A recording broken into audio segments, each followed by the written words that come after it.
You are broke. And I don't mean broke like you can't afford dinner tonight. I mean broke like you are one missed paycheck, one car repair, one medical bill away from your entire life collapsing. And you have convinced yourself you're fine because the lights are still on and Netflix still loads. That's not stability. That's a cage with Wi-Fi. There are 6 levels of money. 5 of them are cages with better views. Only one is actual freedom. And right now, I promise you, you are standing inside one of those cages, fronting like it's a home. You feel it.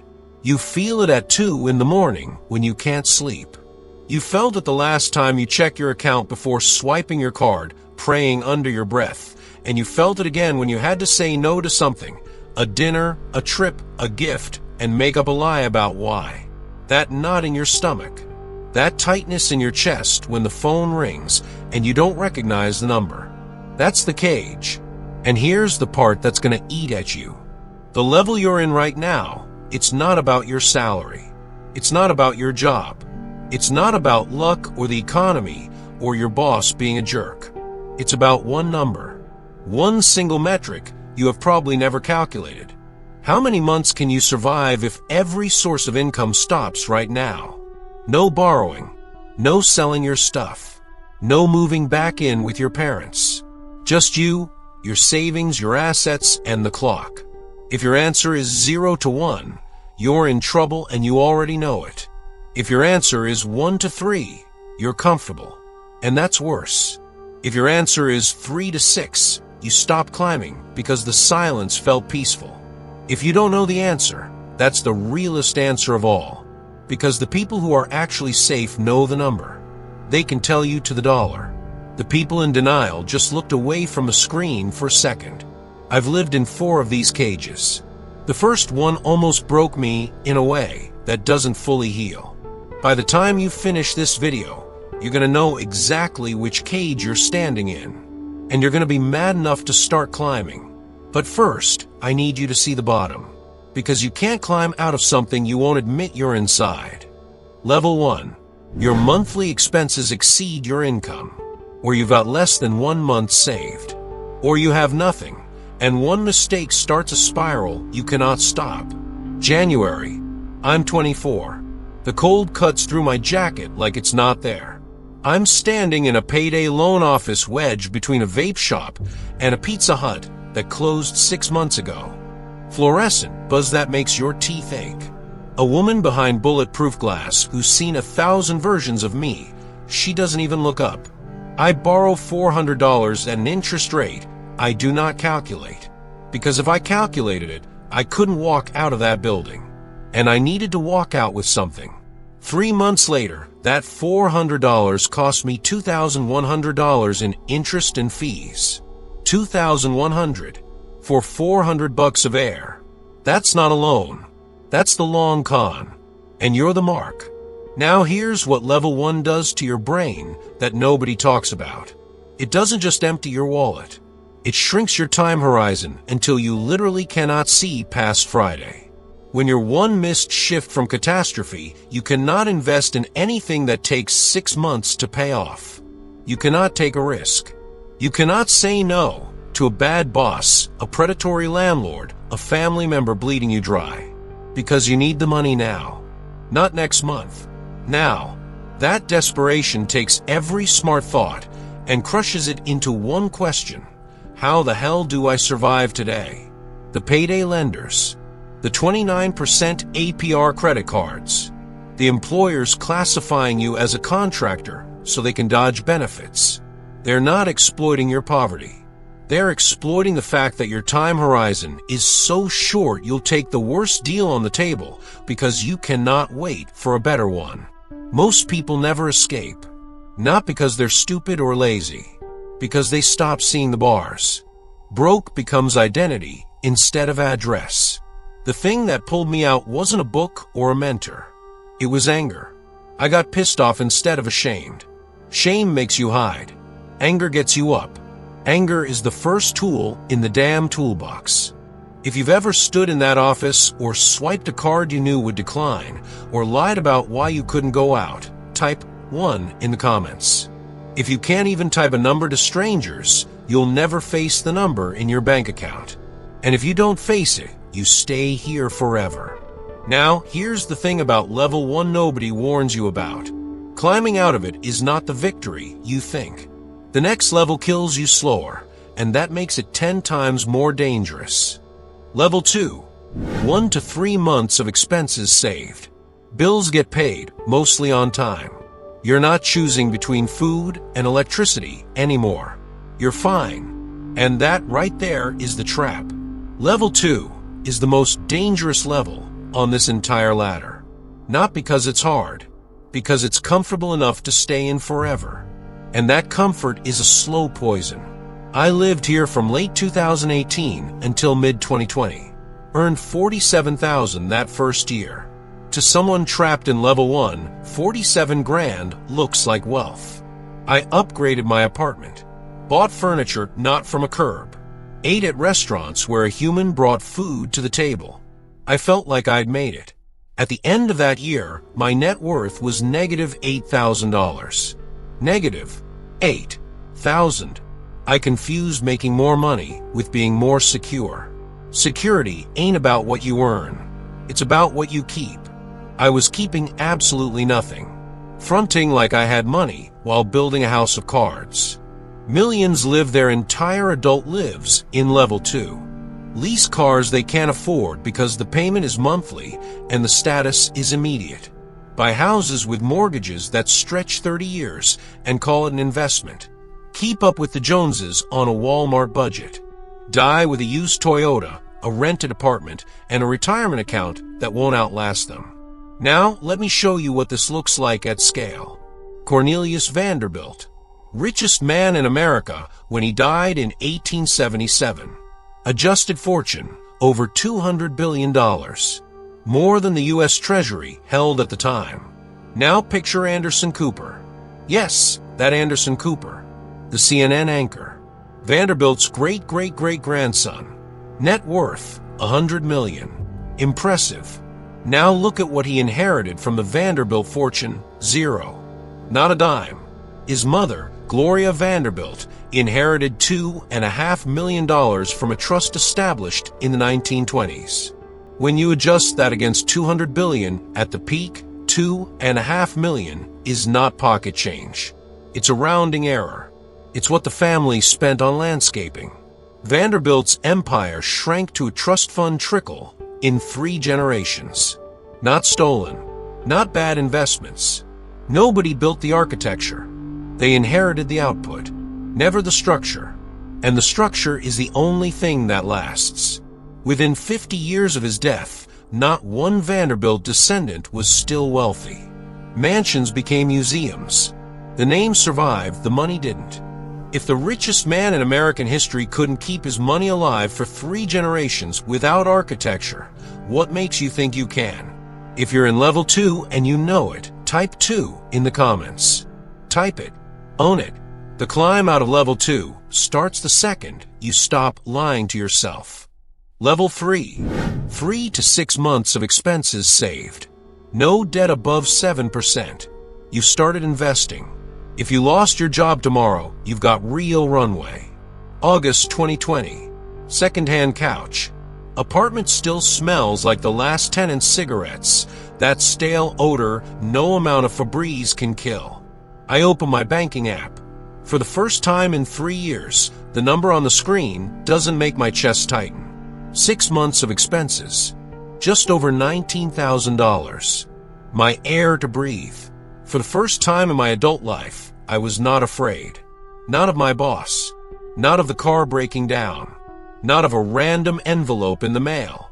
The fear that had been my permanent roommate since I was 24, it went silent. And that silence is the most dangerous drug I have ever tasted. Because here's what happens. You feel the silence. You mistake it for the finish line. You think, I made it. I'm safe. The worst is behind me. And you stop climbing. I stopped for 6 months. The silence felt so good after years of screaming that I convinced myself it was enough. A cage with a view looked like a palace.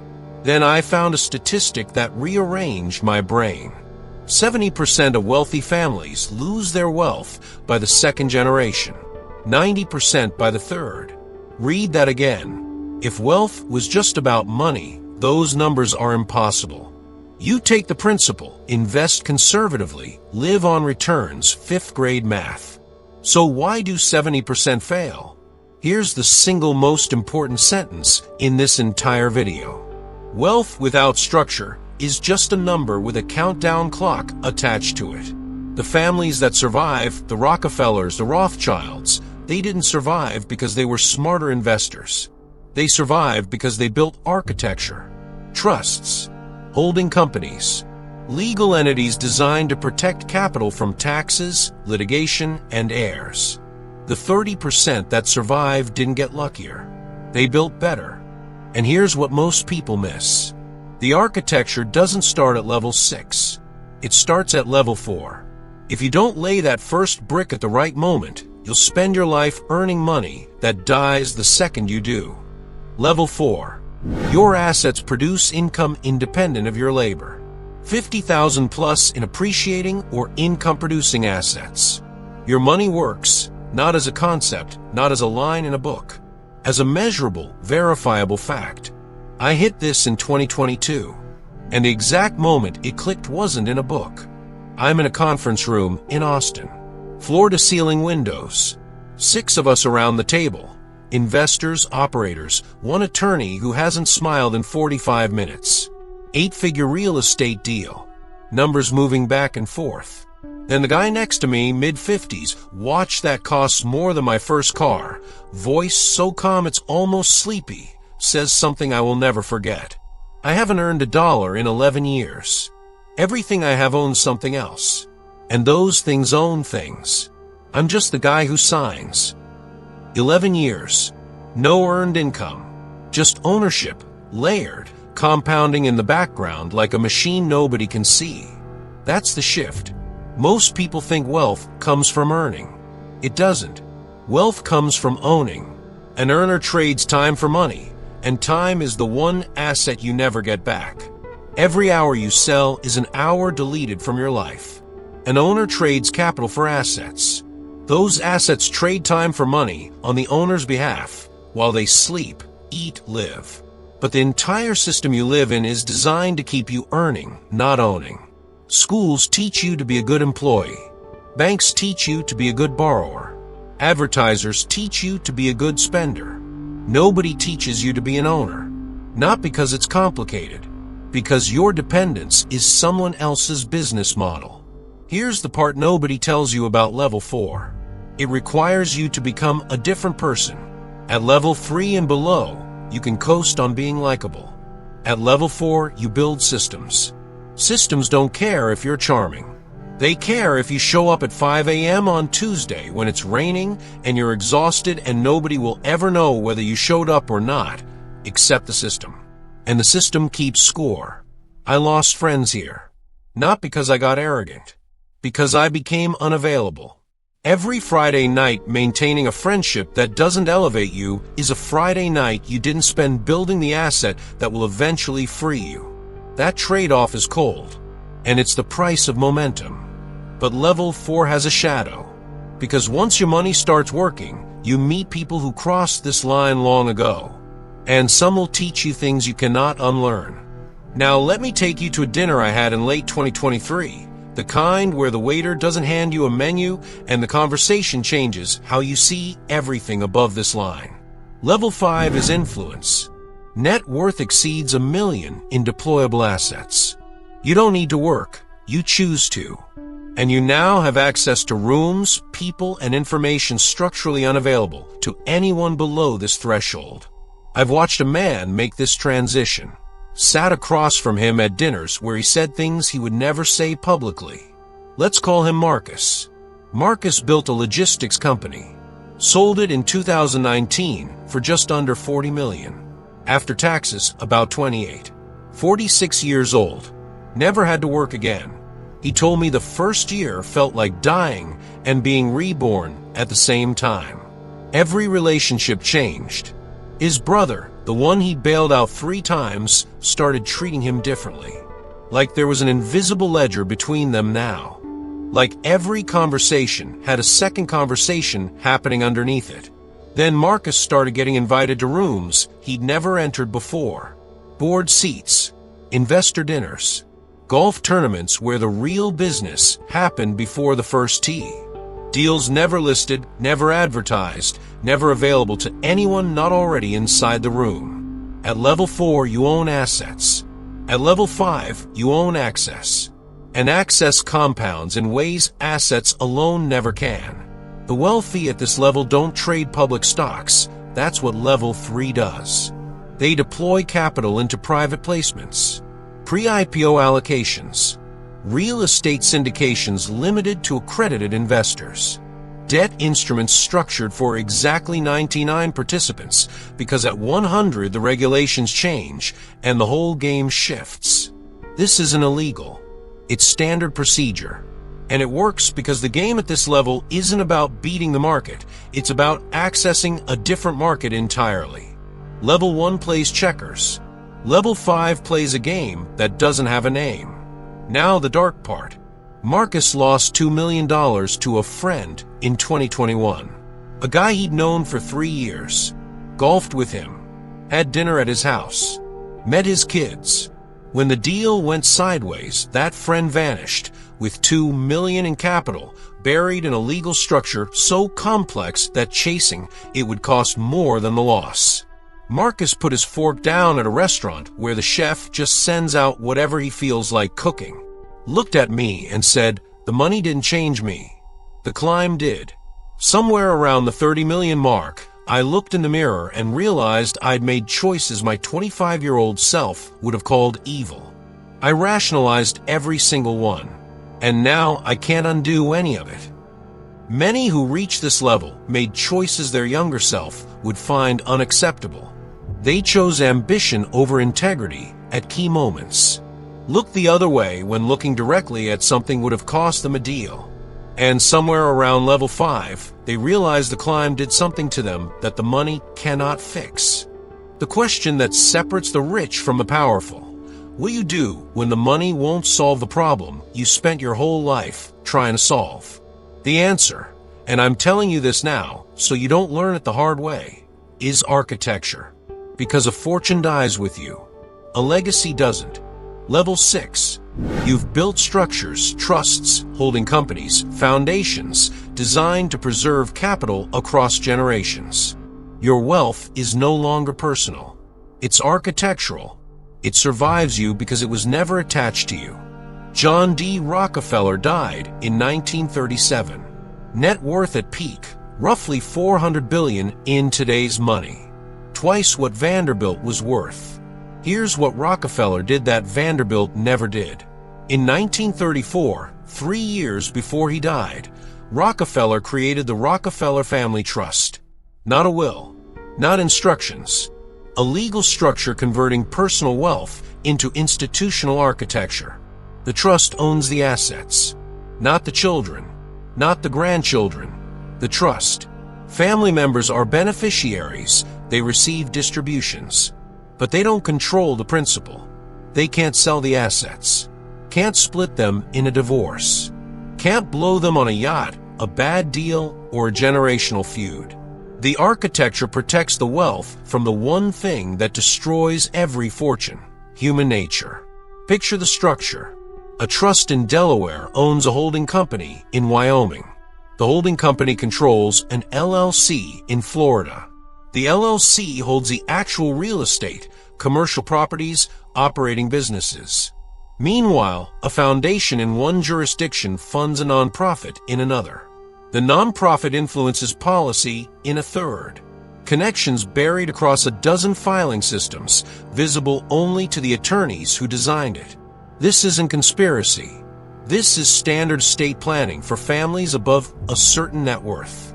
Walk into any law firm serving ultra-high net worth clients, and they'll hand you this framework. It's legal, it's common, and it's invisible to everyone below level 5 because those people aren't the clients. They're the audience. The people the architecture was designed to be invisible to. Here's the principle. Visibility is vulnerability. The more visible your wealth, the more targets you wear. Lawsuits, regulatory scrutiny, public resentment. The truly powerful build structures that act on their behalf, and they themselves fade from view. The wealthiest family in your city is probably not the one you think. Real power doesn't announce itself. It builds. It waits. It outlasts. 70% lose everything by the second generation. The 30% that survived didn't get luckier than the Vanderbilts. They built what the Vanderbilts never built. A fortune is a number. A legacy is a structure. Rockefeller has been dead almost 90 years, and his architecture is still standing. And it will be standing long after everyone watching this video is gone. Which level are you in right now? Not the level you want. Not the level you tell your friends. Not the level your Instagram suggests. The real level, defined by your actual distance from zero. Level 1, you can't survive 30 days. You know it. You felt it when I described the payday loan office. Level 2, 1 to 3 months.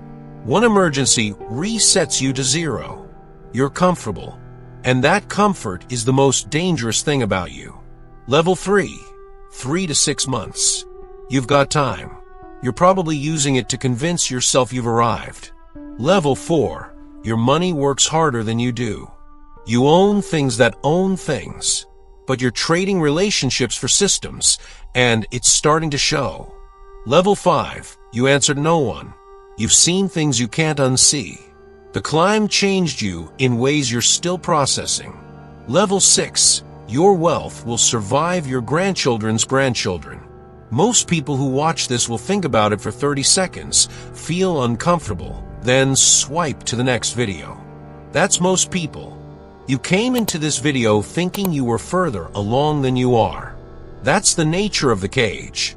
It's designed to look like a home. The bars are painted like furniture. But now you know the criteria. You know the definitions. You have no excuse. Type your level in the comments. Right now. Not for me, for you. Real talk, most of you have been lying to yourself about where you stand. This is where that ends. Most people will close this video and change nothing. A few will type a number, own their cage, and start climbing. Decide which one you are.